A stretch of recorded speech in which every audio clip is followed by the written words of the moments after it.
Hey everybody, welcome back to the channel. Last video we left off, I had wrapped up getting the rear end brakes all swapped out, except for the emergency brake cables. Those are the only things I have left to do back there. This video I am going to start on getting the master cylinder swapped, as well as all of the adapter lines and whatnot that I received from Maximum Motorsports. And then I've got remanufactured front calipers and then the Hawk Street 5.0 pads to put on the front as well. So those are the next things that we are going to be tackling. I'm not changing rotors. The rotors that are on the car allegedly have under 2,000 miles on them. They look brand new, really, other than like a little bit of rust on the hubs or whatnot. But I do plan on painting the calipers. Maybe I'll clean those up at that point in time. But yeah, the rotors are in great shape, so there's nothing I need to do there. The only reason I'm really doing this brake upgrade, one, is to get the drums off the rear, and two, both the front calipers were leaking from sitting so long because this car was built 20 years ago. So one thing you'll probably notice, the rear discs, these 11.65 rotors, are bigger than the front discs now. That was one thing I found when I was doing some research on these cars, and one of the reasons I really wanted to go with the Cobra rear rotors is based on the weight distribution of these vehicles and the balance. They definitely like a lot more rear brake, similar to my mid-engine MR2 that actually has larger rotors in the rear to help stop better and keep things a little bit more balanced. So that seemed to be the general consensus when I was looking into it, so I wanted to go with the larger rotor than the standard 10-ish, whatever the actual dimension is, that came on like a 94 to 95 Mustang. So that's kind of where we're at now. I'm going to start getting into taking out the old components from the front end, starting with the master cylinder. All right, after a little bit of a fight, it's been about an hour worth of work. I have the old master cylinder out. I ended up pulling out with the factory proportioning valve. As you can see, one of the lines I had to cut because the fitting was rounded off. There was no way I was going to get it out of there. I tried, all the different line wrenches I had. None of them worked. I even tried vice grips on it as a desperate measure. After heating it up, it still wouldn't budge. So I ended up just cutting the line. Thankfully, I have a few spare brake fittings laying around. So I am going to have to flare the end of that, put a new fitting on it. You know how it is. Every job is just one, stripped or screwed up fitting away from being a 5-hour job. So have to do that next. As you can see, here's the new master cylinder on the left there. That's out of a 94 to 95 Cobra, and then I have the Maximum Motorsports adapter lines. So there will be the one line to the rear, which I'm going to have to put the new fitting on. That will go to that proportioning valve, and then the other two lines are for the two front brake lines. So I'm going to go ahead, get that line repaired, get the new fitting on it, get it flared and everything, and then I can start installing the new master cylinder and lines accordingly. All right, well, there you can see the silver colored fitting. That's the line that I had to reflare, so that one is ready to go. And then the other old line is there with the brass fitting, and then there's one other one that's kind of tucked away here that's hard to see. That's the third line. So all the lines are prepped, ready to go, so now it's time to start reinstalling the master cylinder. All right, and here's the end result. New master cylinder in, all the lines are connected. You can see the proportioning valve down there to go to the rear. I have it all the way open for bleeding purposes. I actually, from what I've read, it's probably going to be best all the way open, but I have it just to be safe in case I do need to back off a little bit of the rear pressure. But yeah, I did fill the master with fluid. I'll let it, gravity bleed a little bit just to get any of the bubbles out of the line, and then I'll do a final bleed on it once I get the front calipers and pads installed. But that's where we're at so far.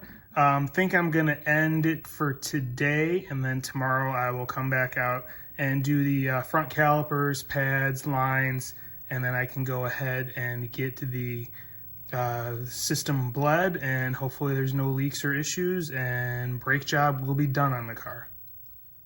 Next day, so it's time to start working on the front calipers, lines, and pads. Goal for today, it's Memorial Day, Monday. Really don't want to be working on this car all day long. So my thought is to try and get, the calipers on, pads, lines, hopefully get everything bled, and then I'm just going to call it a day. Before the thing's drivable, I still need to wrap up the cooling system issues as far as finding a way to plumb that heater core. Have an idea in mind. That'll probably be in the next video. and then get the intake and that overflow box and all that stuff all put together. But yeah, I don't think I'm going to try and get that done today. I'm just going to try and concentrate on finishing up the front brakes and getting this thing bled out. So I'm going to start getting this stuff installed and see where we end up. All right, driver's side done. I've got the Russell stainless upper line in, the braided line to the caliper, rebuilt caliper, and the Hawk 8 Street 5.0 pads all installed.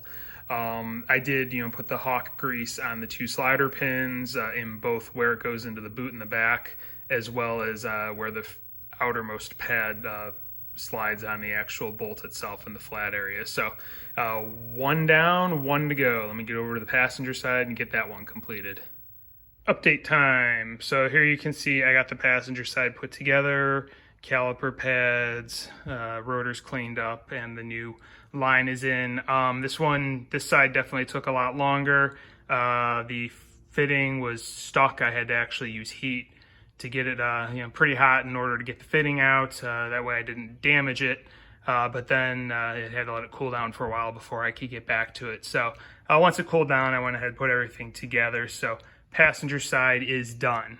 That being said, after completing that, I went to fill up the master cylinder and put pressure on it because I have a pressure bleeding system where I just put a cap on there, put about 5 psi in the system, and then crack all the bleeders. That's where the problem started. As soon as I put pressure on it, one of the fittings started leaking.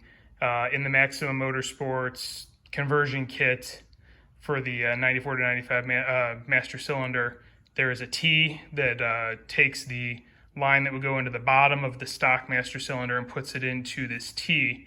That line will not stop leaking. And what I have there is the Maximum Motorsports fitting is a 10.1 or 10.1 fitting, or a 10.1.0 fitting, however you want to say it. Whereas the stock line that's in this vehicle is a 3/8 fitting, and then there was an adapter in the bottom of the master cylinder that was in the car. I'm guessing that's part of the Factory 5 build system. They have you just use the one size lines and whatnot. Either way, I cannot get that to seal. That 3/8 fitting, it's pretty wore out. What I have a feeling I'm going to end up doing is just ordering a new adapter and a new 3/8 fitting, reflare the line, clean it up, and just start from scratch on it. Because like I said, I can't get it to stop leaking. It's pretty stripped at this point in time. I'm using vice grips just to try and tighten it even more. And at this point, it's still a little bit of fluids coming out. So I think it's just that fitting is shot, and I need to just go ahead and cut my losses and replace the fitting. So that's probably where I'm going to end this video at this point in time. Get this one posted. Once I get those parts in, I'll go ahead and finish up the brakes, make sure there's no leaks, and then bleed everything and have the braking system done. Also, like I said, have to get the cooling system put back together. I have to figure out the one line into the heater core that's not connected yet because it's pretty tight spacing where I need to put it. And then I also need to get the coolant tank installed with the thermostat. So hope you enjoy what you're watching. If you do, please like, subscribe, and hit the notification bell. Definitely going to be posting more and more on this vehicle. Lots to do. Lots not done yet. So I do appreciate your time. Thank you for watching, and have a great day.